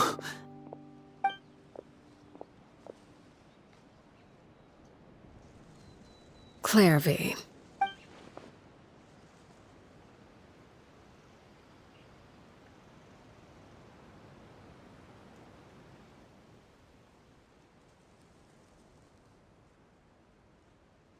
Can we talk now? I've been waiting for a super long time. You really are Perry, aren't you? I haven't seen you in so long. How come you're all grown up? Wait, did I somehow travel to the future on accident? Or am I dreaming? What a long dream. Neither. You died, Clairvy. That's what happened. You could have at least sugarcoated it a little. Look, she's done speechless. Oh. Okay then. Huh? That's it? You accepted it just like that? Yep. If that's what Perry says happened, then I believe her. Perry wouldn't lie to me. Plus, I don't really need to know why I'm like this. I'm more curious about what happens in the future.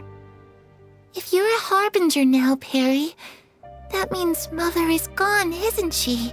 Can you tell me about it? I want to know what happened to her. And to me. You never stopped trying to defy fate. At first, no one believed you. You could only vent your frustrations to the moon. In fact, you often sought comfort in the night sky. You wanted to see the aurora, so one night we promised each other we would go to Snezhnaya to see it together. Later on, you tried to run away, but you were brought back each time. Mother spared your life, but it wasn't out of kindness. Instead, she decided to make an example of you by slowly torturing you over time. That way, the other children would know what happens to traitors. Still, you never gave up. Mother hoped that through ruthless duel after ruthless duel, she would be able to crown an ultimate victor among the children she raised. But you called on everyone to unite, to fight to a draw in order to reduce casualties. Your efforts may have only delayed the inevitable, but still. You gave them hope.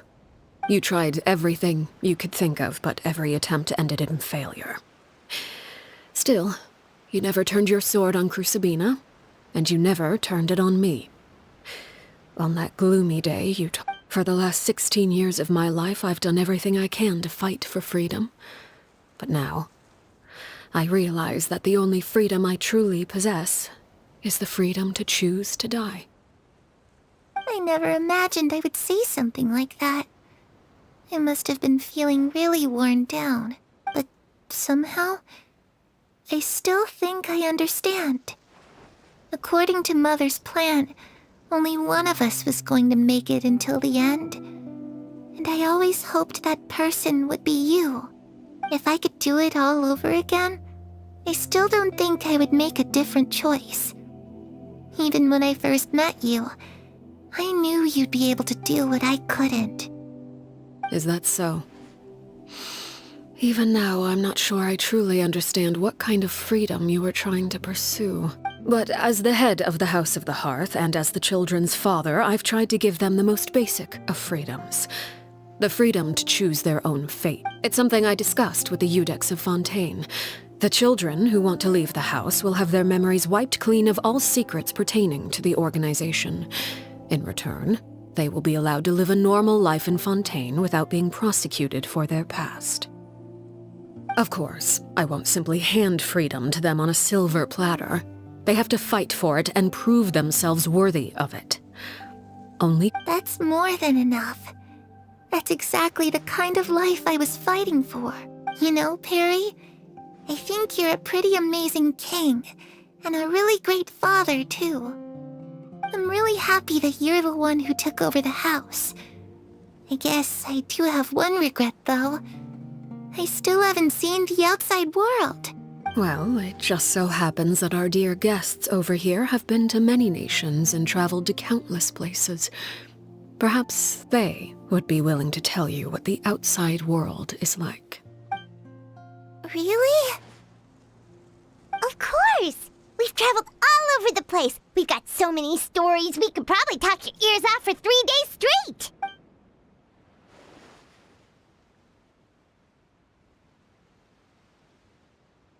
Those yokai you mentioned, what do they look like? I once saw a drawing of this one guy with horns on his head and a super scary face. Are there any yokai like that?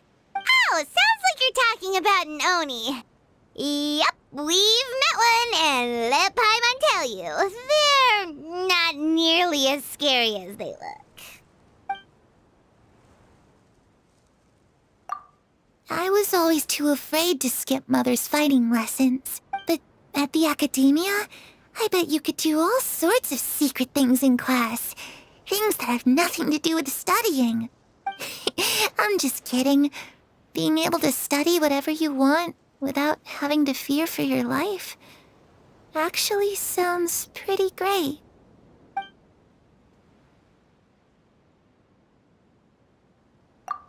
Ah, that's where Mora comes from.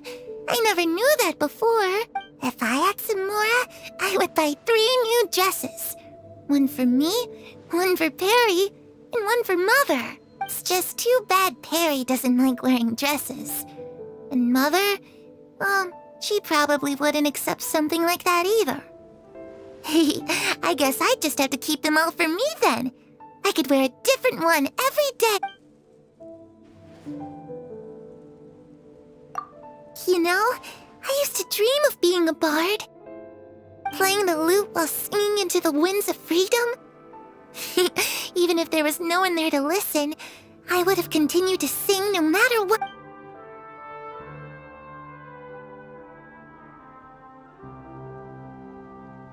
The situation was super dangerous. Lenny and Lynette were accused of committing a crime, and they were going to have to stand trial at the Opera Epicles. Oh no, that must have been hard for all of you. What happened? Don't worry, we were able to turn the situation around super quickly. All thanks to Detective Paimon, of course. How'd you do that? Come on, tell me. Okay, so it was like this. After the failed magic show, we rushed to the scene and...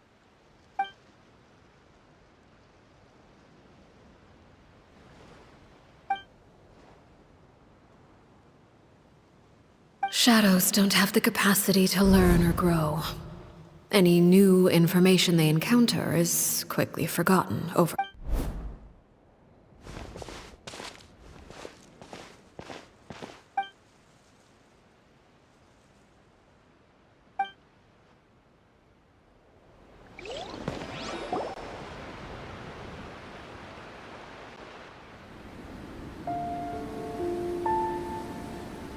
Clairvy, you've worked tirelessly from the shadows to overthrow the House of the Hearth. Now, by my authority as the Knave, I shall announce how this matter ends. You are hereby expelled from the House of the Hearth. You are no longer tied to this place, nor are you bound by its rules. You're saying that I can finally leave?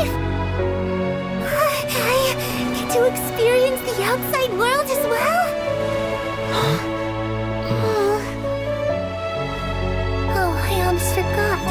There's no getting older for me.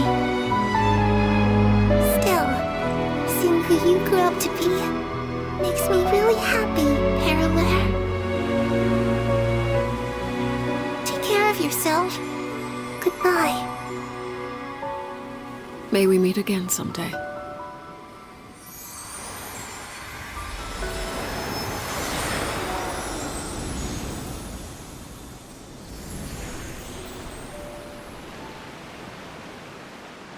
Clairvy. She left so soon. Paimon didn't even get to finish her story. I also have certain sentiments left unsaid. I wanted to tell her that the aurora I saw in Snezhnaya was just as beautiful as the ones in the pictures. But a shadow's memories reset at dawn. Had we delayed any longer, we wouldn't have had the time to say goodbye. Whatever regrets may linger, let them be lost to the coming of a new day. Father? It's Linny! Hey, Linny!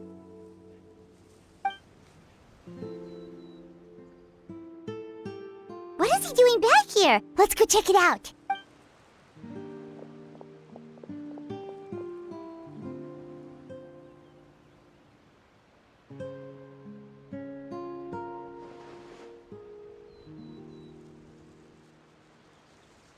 Father, the bottled flames have been administered. Filial and the others have left the house. And you? What have you decided? Thank you for giving us that choice, Father. But we never wanted to leave the house. It's the only home we've ever known. Lynette and Fremine feel the same way. They're recuperating back at the Hotel Bouffe d'été. But I decided to come back and tell you where we stood. I'm sure you're well aware of the expectations I have for you.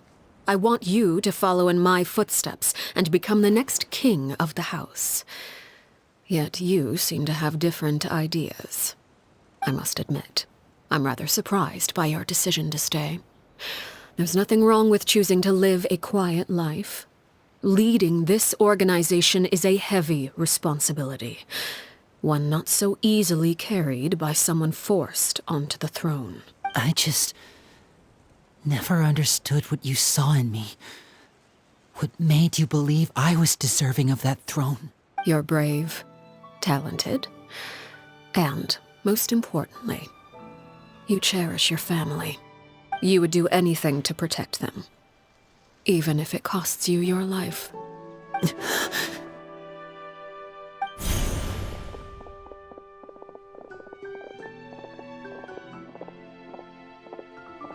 Speaking up back there was so brave of you, Linny.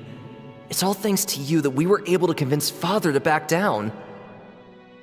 You're a hero, Linny. Hero? Father is the real hero. Had Father gone all out during the duel, there's no way I would have walked away with my life. She must have had it all planned from the beginning, from the very moment she suggested a duel. I'm not deserving of that title. I'm not strong enough or smart enough. You're wrong. In my opinion, all you need to be deserving of the throne is conviction and the necessary strength to act on it. We may have different ideas of what it means to be a family, but you can hardly be said to lack conviction. What you truly lack is strength. For someone of your talent, though, that's something that will come with time. Even without that strength, you still chose to face me in a duel, even though the odds were stacked against you. That capacity to honor your convictions is what I truly see in you. Father. No one knows what the future holds, what tragedy or triumph may be in store. Being at the head of this organization requires the strength of will to face whatever comes. Caution will only hold you back. If reaching a certain standard were required to go after what you want, I would never have succeeded in killing my predecessor. Back then, there was still a considerable gap between our abilities. Strength may decide the ultimate victor, but those who let a lack of strength dictate their decisions or undermine their convictions will never be worthy of the throne. I understand, Father. Thank you. Children must grow up to surpass their parents. Only then can a family continue to flourish. The road ahead is not an easy one, so I'll ask you one last time. Are you certain you want to stay? You've done so much for me, Father, and that kindness must be repaid. Plus, with Project Stuja at hand, there are many dangers ahead, and I, for one, don't intend to back down. Protecting my family at all costs. That's my conviction. Then you're welcome to stay. As for Project Stuja, you need not be too concerned. If those cowardly businessmen and heartless dignitaries try to take us down, I'm prepared to teach them a lesson. Having members who longed for the light was our organization's last weakness. With those members no longer among our ranks, the House of the Hearth is like a spider hiding in the shadows. We need only wait for our prey to come to us. At present, our imperative is to use their plan to our advantage. In doing so, a crimson moon shall rise amid the frigid blizzards of winter. No demonstration of loyalty shall go unrewarded, and no sacrifice shall be in vain. As for the two of you, whether we meet again as friend or foe, I'll remember the camaraderie we shared in this moment. No matter how arduous the journey ahead, I hope we both reach our desired destination.